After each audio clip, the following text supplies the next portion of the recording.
Hello everyone. I got a can of Prairie's Funky Gold Mosaic. I really like this beer. Back, 5 or so years ago, when there weren't very many dry hopped sour beers out there, or hoppy sour beers in general. And I haven't had it in quite a long time. It's not ultra fresh, but it seems like the Prairie hoppy sour ones stay good for a while. This is a little over 2 months old. So let's just jump into it. It's been a long time since I've had this beer. I think most dry hop sours, I eventually was like, they're just like, aren't good. They're either really mediocre or they're unpleasantly sour and bitter at the same time. But I remember this one being very nice. So we shall see. I think they also do like Funky Gold Citra, I believe. I don't know how many other ones they do. But it looks quite hazy. That was one thing, is that I'm pretty sure over the years it's always been rather hazy, even before the explosion of the haze craze. And I am smelling it right now. Yeah, it looks like a New England IPA, basically, and the head is not that bad for a sour beer. Oh boy. Yeah, but definitely, as a hoppy sour, it's a really unique thing, that lactic sort of sour lemonade thing combined with resinous hop bitterness. But then there are plenty of candy notes in this. It smells like a peach warhead. I don't know if they made peach flavored warheads, but sour peach gummies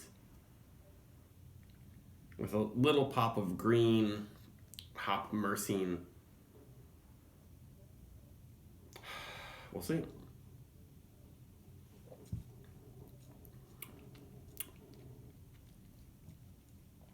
It's nice, not ultra puckering. There's a good amount of sweetness, and it's very big on the peach, but also kind of a berry note, kind of peach blueberry.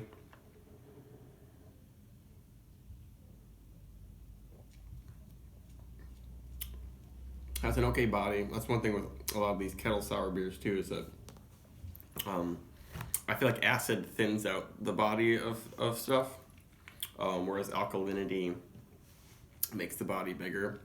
So a lot of these dry little sour beers just have like nothing going on. But if you leave it extra unfiltered, use some extra wheat in there, keep it a little bit sweet, then it won't be super watery.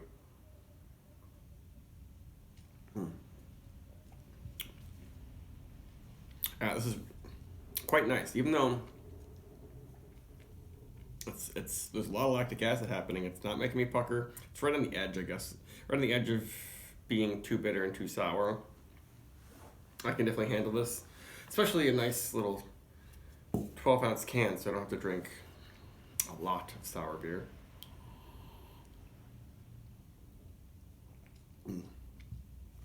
Yeah, this is like one of the original dry hop sour beers, and still probably one of the better ones.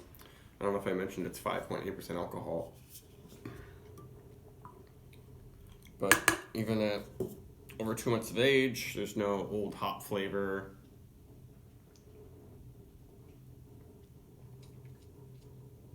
Just bursting with juicy tart peach. I give it a 4.25. I think back in the day I gave it very high ratings, but I'm not obsessed with the style quite as much anymore. I prefer something like this if it was more Brett funk and less sour.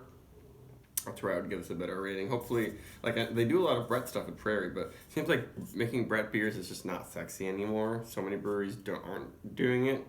They're doing their pastry stouts, their hazy IPAs, and then super fruited sours, but not funky things. Like funky Barnyard Brett just doesn't catch on. Same with like smoky beers, even though I love those. So Prairie, maybe try to do a Brett Nemesi's Funky Gold Brett or something like that. I don't know. Especially because funky kind of implies Brett Nemesi's, not always. But that's it.